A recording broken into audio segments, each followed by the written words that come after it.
In the heart of Europe stands a city that looks nothing like its neighbours. A city with boulevards so wide that troops could march 12 abreast, where disease once killed 19,000 people in a single outbreak. While London and Rome grew by evolution and accident, Paris was demolished, mapped and rebuilt to be the opposite, engineered for beauty, power and control, no matter the human cost. But what kind of crisis makes a government bulldoze its own city while life continues inside the ruins? The answer begins in a medieval maze, where every crooked alley hid a deadly secret. In the early 19th century, the centre of Paris was a tangle of medieval passageways, some no wider than a horse's cart, many so cramped that sunlight barely reached the ground. In these shadowed corridors, waste ran openly in the gutters, rainwater mixed with sewage, pooling in stagnant corners, seeping into wells and cellars. The smell was constant, the air heavy with decay.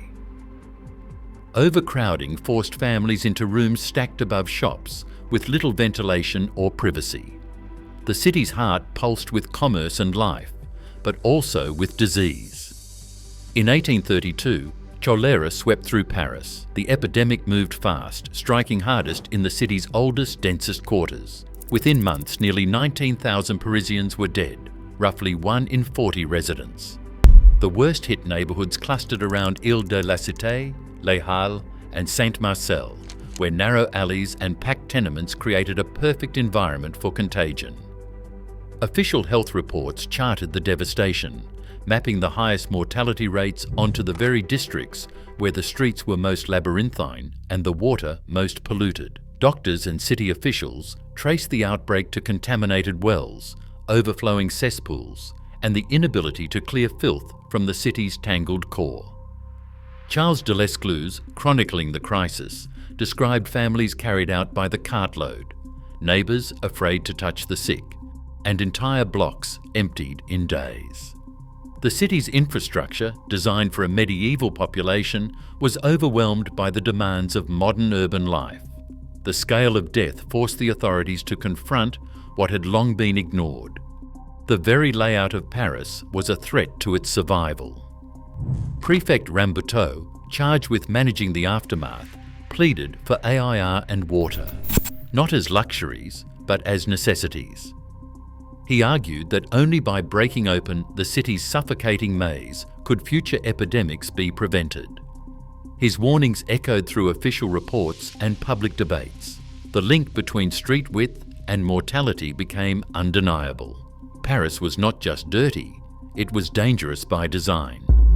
In the years that followed, the city's leaders would come to see the medieval street plan not only as a public health disaster, but as a political liability that demanded radical intervention.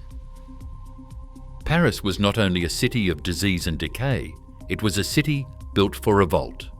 In the early 19th century, the same tangled streets that trapped sewage also trapped soldiers.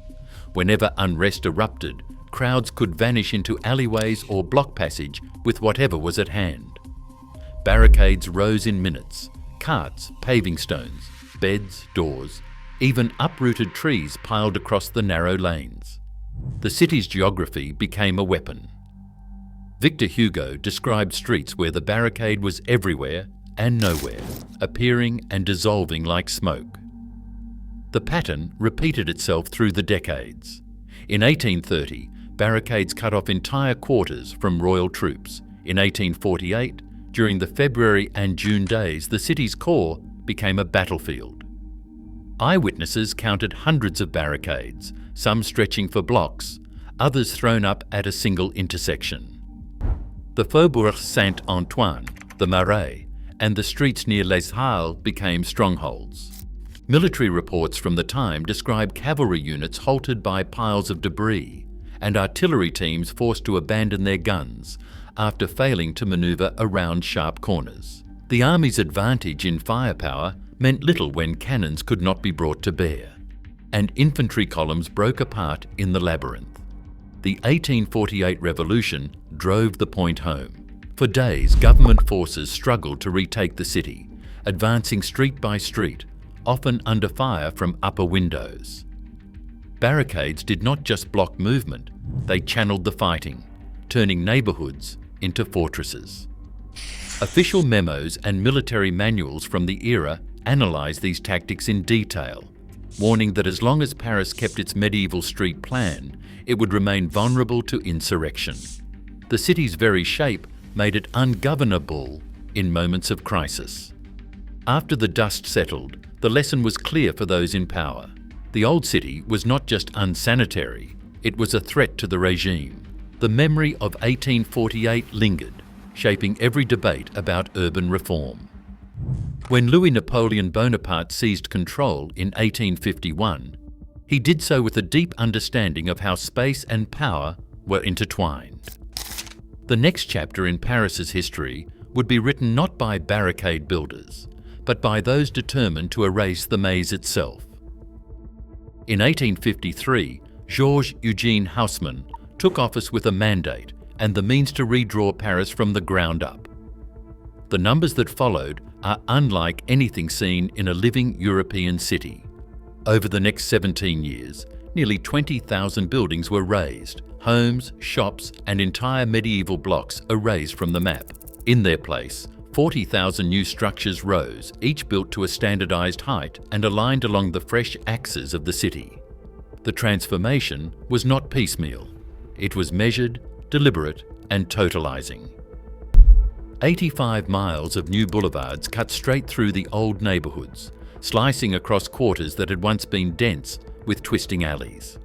These broad arteries, planned on the drawing boards of the prefecture, linked major monuments and railway stations, but also dissected the city's most crowded and rebellious districts. The city's footprint expanded as well. In 1860, Paris annexed surrounding communes, swelling both its area and its population. The demolition and rebuilding reached a scale that was almost industrial. Each block cleared, each new avenue plotted with mathematical precision. Official records from the Musée Carnavalet and city archives trace the progress: expropriation notices, compensation ledgers, and construction permits stacked by the thousands. The sheer volume of change is visible in the numbers alone. About 1/5 to 1/3 of pre-Haussmann Paris disappeared. These figures are not estimates. They are the inventory of a city remade by decree. Paris became an urban anomaly. Its transformation recorded not in centuries of gradual evolution, but in a short ledger of demolitions and reconstructions. The city's new arteries and uniform facades were not the product of disaster or war. They were the outcome of a sustained state-driven campaign to erase the old and impose a new order. Beneath the new Paris, a second underground city took shape, a world of tunnels, pipes, and technical ambition on a scale Europe had never seen. Engineer Eugene Belgrand, appointed by Haussmann in 1854, orchestrated the construction of nearly 600 kilometres of sewers. These vaulted galleries were wide enough for workers to stand upright and for boats to glide through, and they transformed the city's relationship with water and waste. The network separated drinking water from wastewater for the first time, drawing clean supplies from distant aqueducts and flushing away pollution that once stagnated in the gutters. The sewers themselves became a symbol of progress, so modern that by the 1860s visitors paid to tour them by boat, marvelling at the order and cleanliness hidden below the boulevards. Above ground, uniformity became law. Haussmann's building code tied the maximum height of every new structure to the width of the street it faced, producing a city of 6- and 7-story facades marching in perfect alignment. The rules extended to the smallest details: facades in creamy limestone, windows stacked in even rows, and balconies running in continuous bands along the 2nd and 5th floors. The mansard roof, pitched at precisely 45 degrees, capped almost every block, its dormer windows peering over the city like a repeating signature. Ground floors were reserved for commerce, while apartments above followed a strict hierarchy, grander on the 2nd floor and simpler as they climbed toward the roof. This was not the organic patchwork of London or the layered chaos of Rome. In Paris, every block, every boulevard, every cornice was subject to the same logic. The city's new face was as much a product of bureaucracy as of stone and steel, a visual identity enforced by ordinance, not just by taste. The result was a city instantly recognisable: tree-lined avenues, rhythmic facades, and a sense of order that radiated from the surface down to the deepest tunnels. Paris became a machine for living, engineered as much for health and efficiency as for spectacle. Haussmann's boulevards were designed to do more than beautify Paris or ease the flow of carriages. Their real power lay in what they erased and in what they made possible. The new avenues cut straight through the city's most rebellious neighbourhoods, replacing the old labyrinth with corridors of control. Military manuals of the era studied the new street plans, noting how the broad, rectilinear alignments would let troops advance in force. A typical Haussmann boulevard spans 20 to 30 metres, easily wide enough for entire infantry companies to march in formation, with cavalry and artillery following close behind. The geometry was unmistakable. On these avenues, soldiers could deploy in broad ranks, dozens abreast, not the single files forced by the medieval alleys. The Place de l'Étoile at the Arc de Triomphe became the model for how urban space could be weaponized. From this central node, 12 avenues radiate outward like the spokes of a wheel, each one a straight line of sight stretching for hundreds of meters. These were not just vistas for the glory of the empire, they were lines of fire and rapid deployment. Artillery could be positioned at key intersections, with clear fields of vision into the heart of the city. In the words of Haussmann himself, the new arteries meant the disembowelment of old Paris, of the quarter of riots and barricades. The transformation was not lost on critics. Newspapers and opposition deputies accused the regime of turning Paris into a barracks city. They pointed out how the new boulevards connected barracks to government offices and cut directly through the working class districts most prone to revolt. The technical files from the prefecture of the Seine detail how street widths and radii were calculated to allow for the movement of troops and the turning of gun carriages at intersections. Officially, the rhetoric was about air and light. But the built reality was a city where, for the first time, state power could move openly and quickly, unimpeded by the city's own fabric. The message was clear. In the new Paris, order would always have the advantage. Demolition on Haussmann's scale did not just clear streets, it uprooted lives. Official expropriation records from the prefecture of the Seine list parcel after parcel, each one a home or shop slated for removal. Compensation went to property owners, but the majority, tenants renting by the room and families living above workshops, received little more than an eviction notice. Over 17 years, estimates put the number of people forced out of central Paris between 200,000 and 350,000 people. Most were working class, concentrated in the quarters most affected by demolition. Ile de la Cité, Les Halles, the Marais, and the Faubourg to the east and north. The new Haussmannian buildings were elegant, orderly, and expensive. Rents soared, pricing out the former residents. Displaced Parisians scattered to the outer arrondissements and beyond the city's new boundaries, settling in the annexed communes and the early banlieues. These peripheral neighbourhoods, Belleville, La Villette, Montmartre, became the new home for those pushed out by progress. The city's social map was redrawn, a wealthy, regulated centre and a growing ring of working-class suburbs. The roots of today's Parisian divide were laid not by accident, but by deliberate design, etched into the geography of the city. The bill for Haussmann's new Paris reached heights no city had seen before. Official records from the late 1860s put the total cost of demolition, construction and infrastructure at roughly 2 billion francs.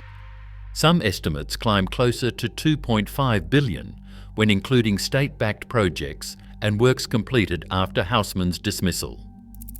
Annual spending soared to as much as 80 million francs, draining city coffers and tying generations of Parisians to long-term municipal debt.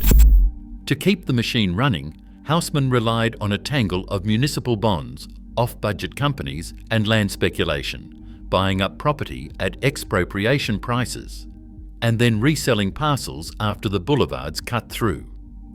The practice looked profitable on paper, but the accounting grew complex and opaque. The city's books grew opaque. Critics in Parliament and the press, most famously Jules Ferry, accused Haussmann of fantastic accounting, hiding deficits behind creative bookkeeping and rolling over loans. By 1867, a parliamentary inquiry uncovered the scale of the debt and the risks buried in the financing schemes. The backlash was swift. Opposition deputies denounced the prefect as reckless and even dangerous. Napoleon III, under mounting political pressure, dismissed Haussmann in January 1870. The city's transformation had come at a cost so vast, some historians argue Paris is still living with the fiscal consequences of that 19th century wager. Montparnasse Tower opened in 1973, rising 60 stories above the low stone horizon of Paris. The reaction was swift and fierce. Parisians called it a scar, a mistake impossible to ignore from almost any vantage point. Within months, city officials imposed strict new height limits across the historic centre, capping most buildings at about 7 stories, roughly 31 metres. Towers were banished to the edge of the city, and the skyline became a protected artefact. Any proposal for a new high-rise inside the old boundaries faced bureaucratic walls and public outrage. LA Defense, just beyond the city's western line, became the outlet for vertical ambition. There, a forest of glass and steel towers multiplied, built by a state agency free from the constraints of Parisian preservation. By the 2000s, La Défense had stacked more than 3 million square metres of office space into dozens of towers, some surpassing 200 metres, visible from the Arc de Triomphe, but legally outside the city's reach. In Tokyo, the pattern is the opposite. Post-war laws set limits on bulk, not height, allowing buildings to be torn down and rebuilt, often taller, every few decades. Floor area ratios shape the city, not a fixed skyline.